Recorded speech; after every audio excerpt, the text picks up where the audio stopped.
Francisco Plutarco Elías Campuzano nació el 25 de septiembre de 1877 en Guaymas, Sonora. Hijo de Plutarco Elías Lucero y María de Jesús Campuzano.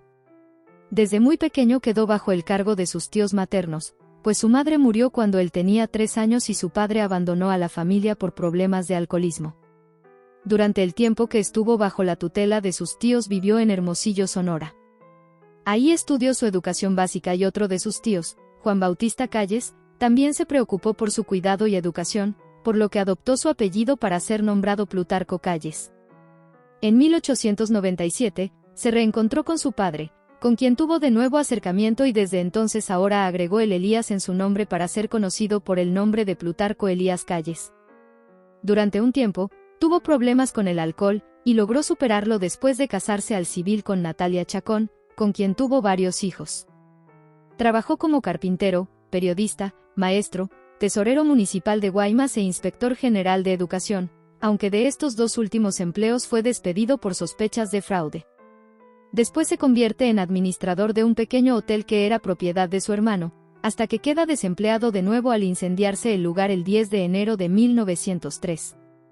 Ese mismo año se muda de Guaymas para dedicarse a la agricultura en una propiedad cercana a Frontera Sonora y 3 años más tarde abandona la actividad para hacerse gerente de un molino en esa localidad hasta el año de 1910. Inició un negocio en Agua Prieta de venta de carne, piloncillo, petróleo, semillas, pasturas y harinas y en el almacén de ese negocio fue partícipe de reuniones clandestinas en las que se hacía proselitismo en favor del antirreeleccionismo.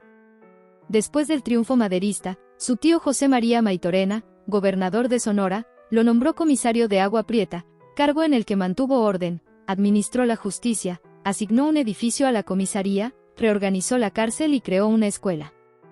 En 1912, Pascual Orozco se levantó en armas en contra del gobierno, por lo que se encargó de enfrentar esta rebelión, la cual fue sofocada a los pocos meses de iniciar. Fue entonces que conoció a Álvaro Obregón, con quien inició una gran amistad.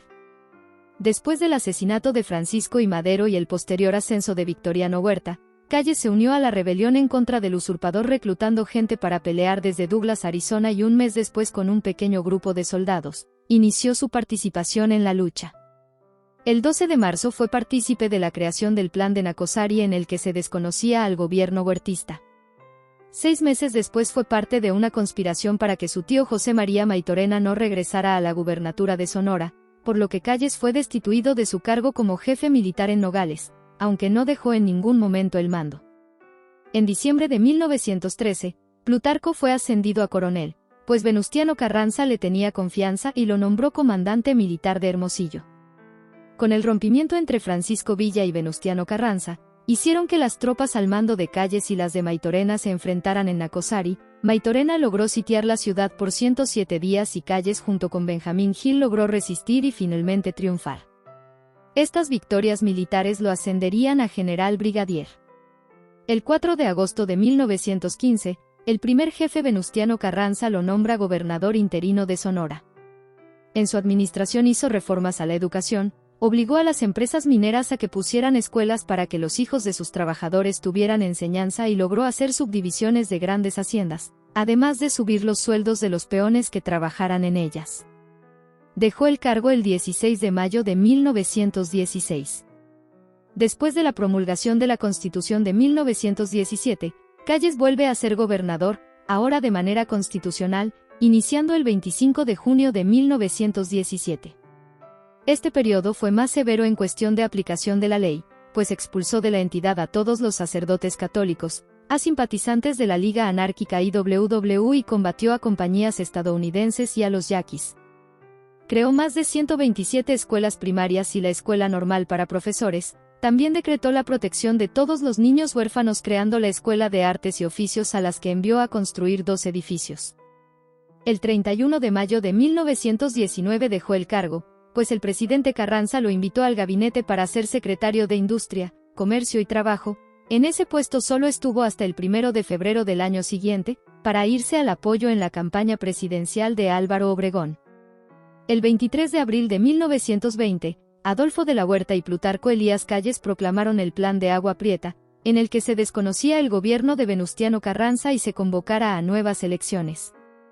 Poco a poco, La rebelión fue avanzando hasta que lograron que el presidente huyera de la capital con rumbo a Veracruz para establecer ahí su gobierno. En Puebla el tren tuvo que detenerse porque las vías fueron dinamitadas y Carranza continuó su viaje a pie hasta que la madrugada del 21 de mayo de 1920 fue asesinado mientras dormía en Tlaxcalantongo, Puebla.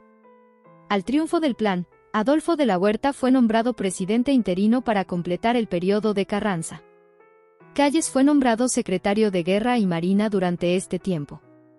El 1 de diciembre de 1920, Álvaro Obregón tomó posesión de la presidencia de la República para el cuatrienio 1920 a 1924. Plutarco inmediatamente se convirtió en el secretario de Gobernación, invitado por el presidente. En 1923, la sucesión presidencial estaba en puerta y Calles sabía que él tenía la simpatía del general Obregón para ser el siguiente en sentarse en la silla presidencial. Es por ello que el 1 de septiembre de ese año renunció a su cargo en el gabinete y se retiró a la hacienda de Soledad de Mota en Nuevo León, donde utilizó su tiempo libre para reflexionar de qué es lo que haría en caso de ser electo presidente. A finales de 1923 e inicios de 1924 fue uno de los principales militares del bando del ejército para sofocar la rebelión de la huertista que buscaba apoyar a Adolfo de la Huerta como candidato a presidente de la República. El cometido se logró en junio y apenas un mes después, Plutarco Elías Calles ganó las elecciones presidenciales. De agosto a octubre de ese año, viajó a Europa con el propósito de curarse de dolores de la pierna que sufría desde el sitio de Nacosari. Visitó la República de Weimar, hoy Alemania, para estudiar la organización política, económica y social de ese país. Ahí sostuvo una reunión con el presidente Frédéric Ebert. Después se trasladó a Francia donde fue recibido por el primer ministro Edouard Herriot y finalmente visitó los Estados Unidos que tuvo una reunión con el presidente Calvin Coolidge y asistió a un banquete que la Federación Estadounidense del Trabajo hizo en su honor. El 1 de diciembre de 1924 tomó posesión de la presidencia de la República en una ceremonia celebrada en el Estadio Nacional frente a más de 40.000 personas. La política interna de Calles se enfocó en la reconciliación nacional y en la reestructuración política apoyado en la conciliación de todos los sectores, además de que se instituyó un nuevo orden político. En el ámbito militar se llevó a cabo una reorganización del ejército liderada por el secretario de Guerra Joaquín Amaro. En 1925, la Confederación Regional Obrera Mexicana creó una iglesia católica separada de Roma, por lo que nació la Iglesia Católica Apostólica Mexicana en la que se defendía el uso del español en las ceremonias religiosas y no el latín como se hacía entonces, se prohibía el celibato y el cobro por la administración de los sacramentos. El presidente Calles les concedió el uso del templo de Nuestra Señora de la Soledad en la Ciudad de México, pero tras fricciones con la Iglesia de Roma, cedió al final el templo de Corpus Christi. El líder de esta nueva iglesia fue José Joaquín Pérez Budar, quien fue consagrado obispo en 1926 por el arzobispo primado de Estados Unidos de la Iglesia Católica Antigua Norteamericana, y asumió Pérez el título de patriarca. Para ese entonces se comenzó a limitar las libertades que tenían los sacerdotes y feligreses en cuestiones de discursos y realización de eventos religiosos públicos, pero el conflicto se hizo más grave cuando José Mora del Río, arzobispo de México, realizó protestas en contra de la aplicación del artículo 130 de la Constitución, por lo que Calles ordenó al Procurador General de la República que detuviera al líder religioso. El 14 de junio de 1926, el presidente expidió una ley adicional al Código Penal que limitaba el número de sacerdotes por estado. Además, todos debían registrarse ante el presidente municipal de cada localidad y solo podrían ofrecer servicios quienes tuvieran una licencia otorgada por los congresos locales o el Congreso de la Unión. Gracias a esta ley, fueron cerrados arbitrariamente 142 templos y 73 conventos en el país y se expulsó a varios sacerdotes extranjeros. En julio, el episcopado mexicano decretó el cierre de todos los templos y la cancelación de todos los actos religiosos en todo el país hasta nuevo aviso, lo cual hizo que iniciara la Guerra Cristera. El conflicto armado se desarrolló en los estados de Jalisco, Michoacán, Guanajuato, Colima, Aguascalientes, Zacatecas, Querétaro, San Luis Potosí, Estado de México y el Distrito Federal. En el resto del país los combates fueron mínimos o esporádicos. El ejército mexicano puso en combate a más de 70.000 soldados, mientras que los cristeros rondaron los 50.000.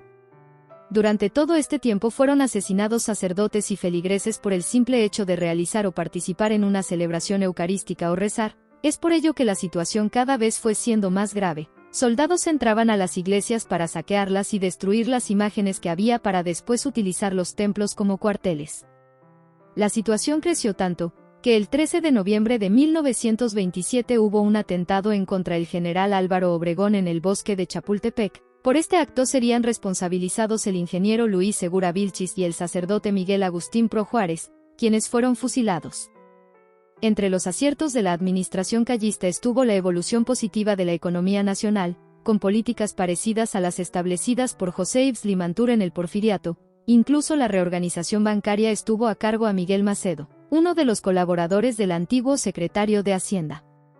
El 1 de septiembre de 1925 se estableció la creación de un banco único de emisión de billetes y monedas, siendo así inaugurado el Banco de México, operado por un consejo de administración presidido por el licenciado Manuel Gómez Morín.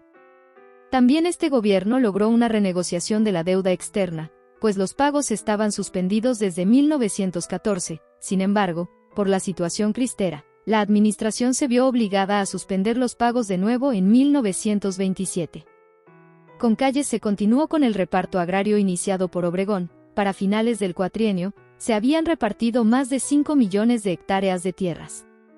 En 1927, la primera dama Natalia Chacón sufrió a causa de varias complicaciones médicas que hicieron que fuera llevada a Los Ángeles, California para ser atendida por los mejores doctores de la época, aunque el trabajo de los médicos no fue el suficiente para mantenerla con vida, por lo que murió el 2 de junio de 1927. Sus restos fueron trasladados en el tren presidencial a la Ciudad de México, donde fue enterrada en el Panteón Civil de Dolores. A partir de entonces, las funciones de primera dama las tomaría Hortensia, hija del matrimonio Calles Chacón. Calles apoyó completamente a la candidatura presidencial de Álvaro Obregón, quien después de las reformas constitucionales de 1927 en las que se volvía a permitir la reelección no inmediata, decidió lanzarse por la silla presidencial por segunda ocasión. Los otros candidatos a la presidencia de esa elección fueron asesinados, por lo que Obregón iba sin contrincante alguno. Finalmente ganó las elecciones el 1 de julio de 1928, para cubrir el periodo 1928 a 1934. El 17 de julio de 1928, Álvaro Obregón fue asesinado mientras comía en el restaurante La Bombilla, ubicado en el pueblo de San Ángel, en las periferias de la capital mexicana. Con este magnicidio quedó un problema para el gobierno, el cual era nombrar un presidente interino para evitar un vacío en el poder. Plutarco propuso al Congreso que quien se postulara no perteneciera al ejército. Consideraba que era el momento de que los militares estuvieran en sus cuarteles y que el país fuera gobernado por un civil. Y así, el Congreso de la Unión determinó que el licenciado Emilio Portes Gil, entonces secretario de Gobernación, fuera el indicado para ser presidente interino, en lo que se convocaba a elecciones extraordinarias para elegir a quien completaría el periodo constitucional hasta 1934. El 1 de diciembre de 1928, Calles entregó la presidencia a Portes Gil, claro, eso sin dejar de ser el poder detrás de quien es el mandatario, iniciando un periodo conocido como el Maximato. Plutarco logró reunir a la mayoría de los políticos, de todos los grupos, para fundar el 4 de marzo de 1929, el Partido Nacional Revolucionario.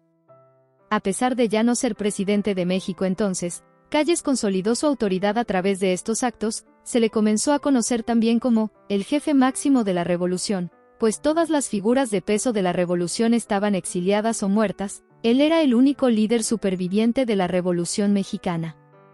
En el gobierno de Emilio Portes Gil fue nombrado secretario de Educación Pública, en el de Pascual Ortiz Rubio, secretario de Guerra y Marina, y en la administración de Abelardo L. Rodríguez fue secretario de Hacienda y Crédito Público. En 1934, Calles puso a Lázaro Cárdenas del Río como candidato a la presidencia por el PNR, pensando que al ser un antiguo subordinado, podría tener control de él, justo como con los presidentes de los últimos 6 años. Lázaro Cárdenas tomó posesión de la presidencia el 1 de diciembre de 1934, y desde ese día Calles comenzó a ver que su poder empezaba a diluirse, aunque logró imponer a 3 miembros del gabinete. Días después tuvo que viajar a Los Ángeles para atenderse una enfermedad de la vesícula y recuperado. Meses después regresó a México para vivir en la hacienda El Tambor, propiedad de su hija. En mayo de 1935, Calles regresa a la Ciudad de México y sostiene una larga reunión con el presidente Cárdenas, a la cual se cree no se hizo caso a las exigencias de Plutarco. Después realizó una serie de declaraciones públicas en las que pedía el fin de las huelgas y la división del Congreso. En cierto contexto, exigía que a Luis N. Morones se le regresara y amenazaba con quitarle el poder a Cárdenas, como lo había hecho anteriormente con Pascual Ortiz Rubio. En respuesta, el presidente solicita la renuncia de los miembros callistas del gabinete. Días después, Calles anunció su retiro de la vida política nacional y viajó por unas semanas a Hawái. En su ausencia del país, el poder de Cárdenas se consolidó, y durante ese tiempo algunos diputados y gobernadores con filiación callista fueron destituidos. A su regreso al país, Calles intentó defenderse ante los ataques de la prensa, pero las cosas solo fueron empeorando. La noche del 9 de abril de 1936, 20 militares y 8 policías entraron a la hacienda de Santa Bárbara, mientras Calles se encontraba descansando en su habitación leyendo el libro Mi lucha, escrito por Adolf Hitler. Comunicaron a Plutarco que por órdenes del presidente de la República debía dejar el país a más tardar al amanecer. Así, el 10 de abril tomó un aeroplano acompañado por Luis L. León, Luis N. Morones y Melchor Ocampo Camarena, que los llevaría al exilio en Estados Unidos. Calles pasó en compañía de su hija Hortensia su destierro en la ciudad de San Diego, California. Frecuentaba las playas al menos 2 veces al día y limó asperezas con José Vasconcelos, antiguo adversario y con quien hizo amistad estando en el exilio. En marzo de 1941, el presidente Manuel Ávila Camacho lo invitó a regresar a México, en el contexto de la Segunda Guerra Mundial, y el 16 de septiembre de ese año apareció en el balcón de Palacio Nacional junto al presidente y en compañía de los expresidentes Pascual Ortiz Rubio, Abelardo L. Rodríguez, Lázaro Cárdenas, Emilio Portes Gil y Adolfo de la Huerta. Retirado de la vida pública, pasó sus últimos años en Cuernavaca, Morelos, donde se dedicó a la jardinería y la horticultura. Dejó de ser ateo y asistía una vez a la semana a las sesiones espiritistas que Rafael Álvarez realizaba. A estas reuniones también asistían políticos como Gilberto Valenzuela, Juan Andreu Almazán, Ezequiel Padilla y Miguel Alemán Valdés. Calles pedía ahí que se invocara a los espíritus de Enrique del Castillo y Rubén Darío. Su salud se fue mermando en septiembre de 1945, por lo que su médico le recomendó viajar a Estados Unidos para someterse a una intervención quirúrgica, pero Calles se negó a salir del país. Fue operado en la Ciudad de México. Una semana después, presentó inesperadamente una hemorragia masiva. Plutarco falleció el 19 de octubre de 1945 a las 2 de la tarde con 40 minutos. Sus restos fueron sepultados en el Panteón Civil de Dolores, dentro de la misma cripta donde fue enterrada su esposa, y en 1969 el presidente Gustavo Díaz Ordaz ordenó el traslado de sus huesos al Monumento a la Revolución.